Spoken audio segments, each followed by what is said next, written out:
Satish Robertson is a dynamic trumpeter and composer whose soulful sound seamlessly blends jazz, gospel, hip hop, R&B, funk, and blues. Inspired by Miles Davis and mentored by luminaries like Jeremy Pelt and the late Ted Curson, he's developed a bold, distinct voice on his instrument. His 2020 album 80s Joint highlights his innovative spirit, combining virtuosic trumpet playing with vibrant sounds of 80s pop, rock, and funk.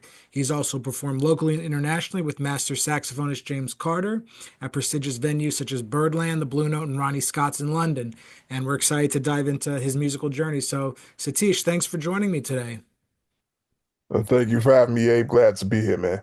Now, awesome. So, you know, I think it takes a certain type of person who's willing to go outside the box in this music. We usually see players who will play one aesthetic, whether it's hard bop or bebop or funk or straight ahead.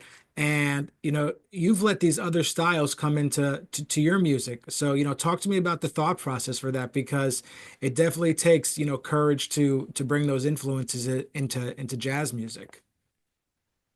Well, sure. Thing is, although I ended up becoming primarily a jazz musician, all my life I've always loved all styles of music. I grew up loving everything from John Coltrane, Dakota State Temptations, Salt and Pepper, Prince, Guns N' Roses, Dr. Dre, Wu-Tang, and all, and that's just to name a few. So those sounds have always stayed with me, and I love to play different idioms. I love playing straight ahead. I love playing hard bop, modal. I love the work I do in wedding bands where we're playing everything from Earth, Wind, and Fire to Rihanna to, I love playing music. I love playing in my church band, playing gospel.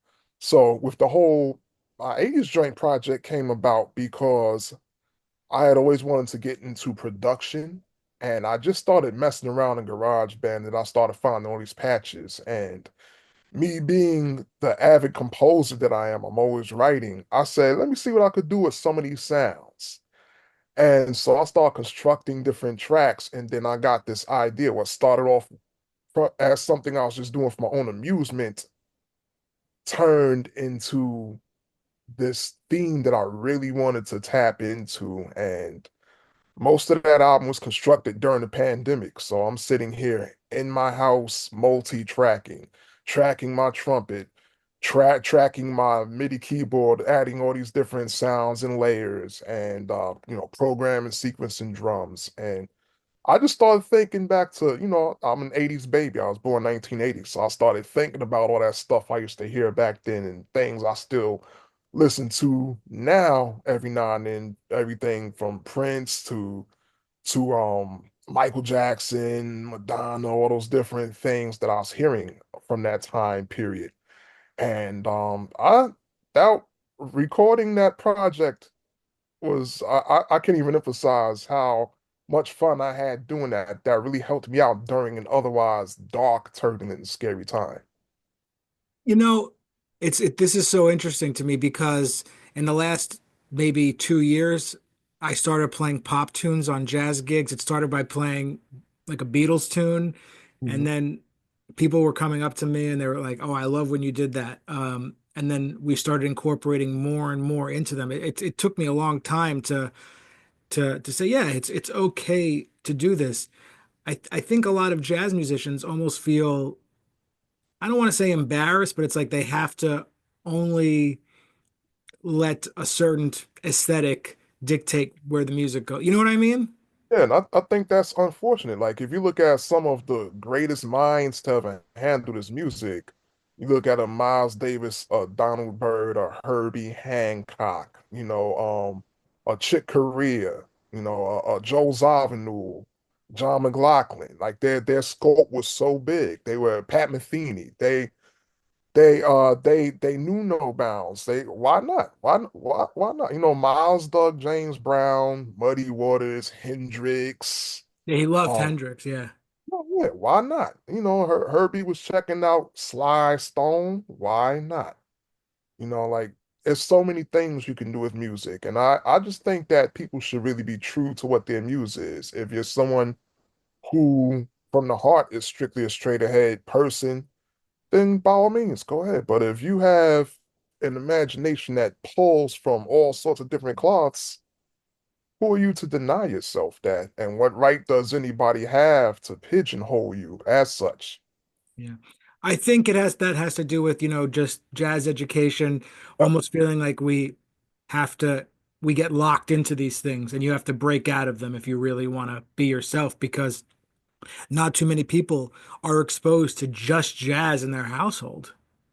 that's true. I mean, True. you mentioned all these other influences you have and that, you're a child of the 80s. So yeah, that's great. And we're just at the beginning of 2025.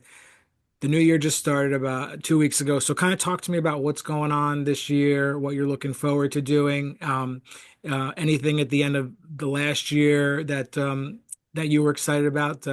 So let us know what's going on. Okay, so right now this year, as a working musician, you know how kind of slow January can be. So, right now I'm in that mode where I'm kind of hustling up, making my rounds, lining some things up for the next couple of months. But one thing I'm looking forward to this summer is a possible tour with this group that I met while I was at the Poland stop on the James Carter tour that I did a couple months ago.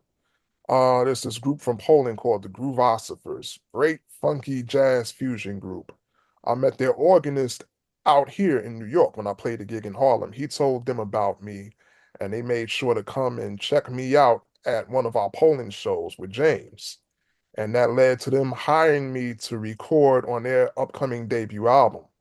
So I came back here to the States, recorded my part in Queens. So right now, they're working out some logistics to do a tour of Europe around August. So looking forward to that. And yeah, now that you had the recording experience when you were doing the album during COVID, it's probably you could just do these things at home. Yeah. Yeah. No, that's one of the good things about technology. So, how long have you been working with James Carter for? So I first started working with him in 2017, and that came about after just years of bumping into each other at the jam sessions. So first of all, in my opinion, he's the baddest saxophonist on the planet. And he's a very, very intense guy, and it takes a lot of nerve to dare stand next to him on a bandstand. So I have memories of being at jam sessions and feeling my heart beat so hard it's about to pop out my chest. But he saw something in me, man. So after so many years, we both happened to be invited to sit in with a mutual singer friend of ours, and he heard me. He hasn't heard me in a while at that point. And he says, "Hey man, I'm back here at the Blue Note next week. Come sit in." I came back the next week and I thought maybe I'd sit in on a couple songs. He kept me up on stage for most of the set and then invited me back the next night and did the same thing. And months later, he hired me to do something at the Blue Note for a Don Bias tribute. And we just stayed in touch from there. I come and sit in on various gigs of his. He came and sat in on one of mine. And then when he was ready to do this Lockjaw tribute project, which he's been doing the past couple of years, he called me and I've been doing a bunch of dates with him on the Lockjaw project. We did two stints at Birdland 2023, 2024. We did various festivals upstate in Boston, the Europe tour, and so that's been a very rewarding experience. Definitely, you can't help but grow under a master like him. Well, you said that when you first played with him, your heart was pounding out of your chest. Um, Yeah. how long did it really take to feel comfortable on the bandstand, or is it something you still, from time to time it might come up those, those mo like when do you really feel like we're on the bandstand as, colleagues? I'll tell you the truth. Speaking for myself, it varies. It varies. I'll admit, I started feeling pretty comfortable on the bandstand until I really started working regularly with someone like James, where you're constantly being pushed. He has no weaknesses musically, and anything that you have that's a weakness is going to be drawn out. He's Mhm. done it all, he's seen it all, he's heard it all. So he's going to know exactly what you need to do. He's going to let you know exactly what you need to do, and he's going to demonstrate exactly what you need to do. So whatever comfort you've gathered playing with everyone else that you've played with or doing whatever else you do, now that doesn't apply. So now it's almost like being in school all over again, being stretched above and beyond. Yeah. You know, once we get into this music and we make it our career, I feel like there are certain milestones in our life, whether it's certain people we interact with or mentor us, or just certain gigs we did, a certain period. What happened in your more, let's call them informative years that really shaped your journey to where you are today? That without those things, you would not be the, musician you are today. One thing I would say is growing up in Jersey City, there's this program, this community program free to all inspiring musicians. So I was about to turn 21 when I picked up the trumpet. I grew up playing piano, messing around a little guitar. I had musical training growing up, but I wasn't one of these trumpeters that's been playing in school bands growing up. So here I am, a young adult wanting to learn this instrument and wanting to learn this music. I was fortunate that this project, part of what was called the Community Awareness Series, was available to me. It was free music workshops ran by the Spirit of Life Ensemble, which is a large jazz ensemble based out of New Jersey, which has been in operation since 1975. And so they're kind of like unsung heroes in terms of yielding generations of jazz talent. So I started off as a student of their workshop, studying under some of the trumpet players in that band, one of which was the late Ted Curson, who in his youth played with Mangus and Max Roach, Eric Dolphy, among others. So the knowledge that they So that's passed your on, first trumpet quote unquote teacher, I guess, right? it was three people at the same time in that band. This was their trumpet section: Ted Curson, Rob Henke, Vinny Cutro. Those were my first trumpet teachers. That's awesome. But And you didn't pick up the trumpet until you were how old, you said? I was 2 months from turning 21 when I picked up the trumpet. Man, that's wild. Yeah. And I I knew mean, I wanted it. I knew I wanted it. I knew I was willing to work hard, put in the time, put in the years, learn from the best, study the greats. I would say 95% of musicians, maybe no, probably higher, 90, 99, start before they turn 10. Yeah, Or maybe like when they're like 12 or something like that. So, you're no, not wrong. that Not wrong. I could count on one hand how many other musicians that I've been out here working with that can tell me that they started as late as I did. yeah. Yeah. And and when you look back at where you are in your journey now, you probably wouldn't change a thing. That's just your story, you know? And you're right about that. And I'll be honest, it took me a minute to get there. At first, I used to almost hold it against myself that I started late, especially when you're first starting off. Say I'm 22, 23, and I'm just like transcribing, still learning how to play in every keys, and then I might see maybe someone else my same age who has been doing it for much longer, and they can nail every 2 5 1. They got all this language, all these chops. And at that time, I might have felt insecure. Oh man, I wish I started. But after a while, I got to exactly what you said, a state of mind of, no, I wouldn't change a thing. This is my story. And I feel that it gives me a unique perspective. Yeah, and you have to persevere through that comparison, and that's an important part of the journey too, where that's probably where the drive also comes from, you know. Yes. Yeah.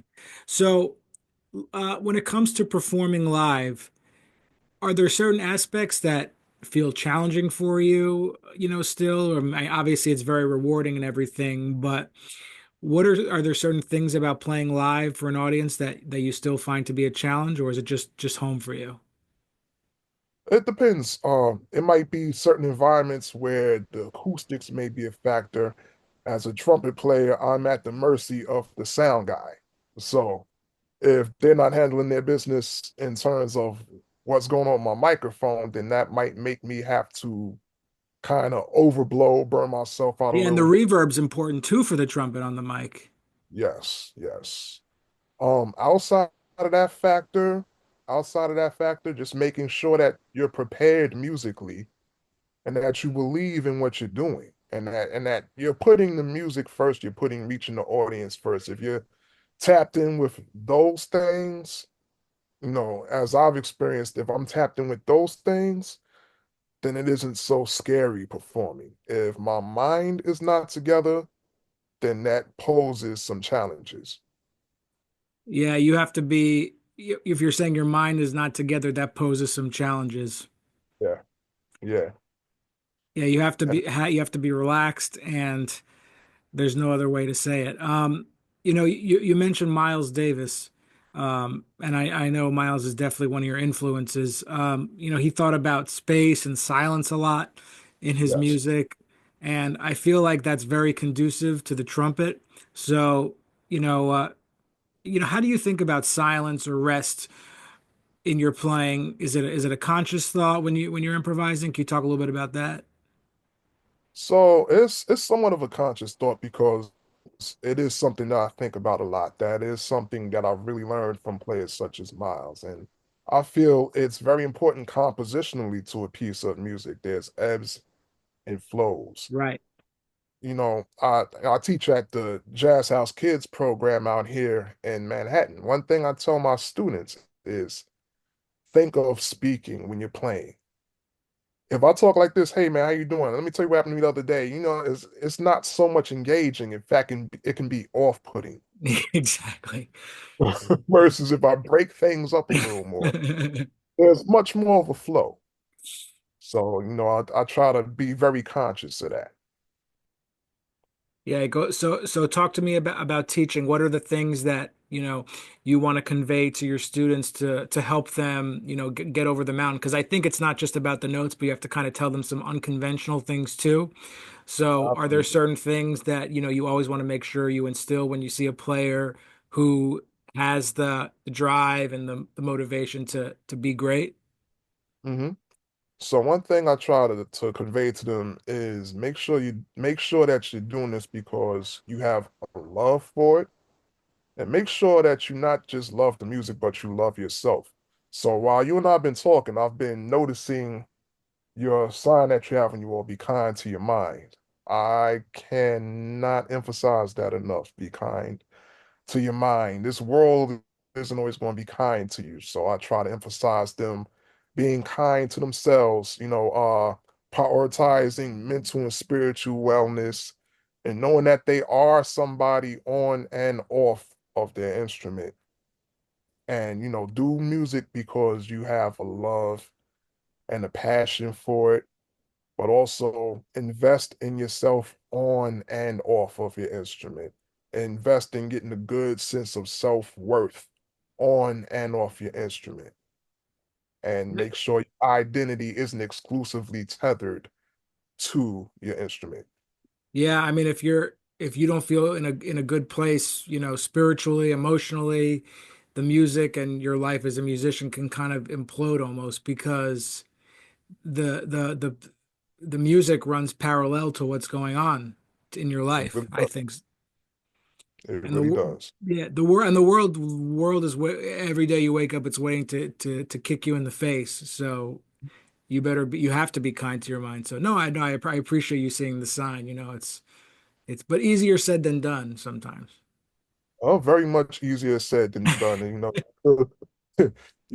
it's just like learning your instrument. It's just like mastering your instrument. It's something that you have to invest in daily, and each day is its own day.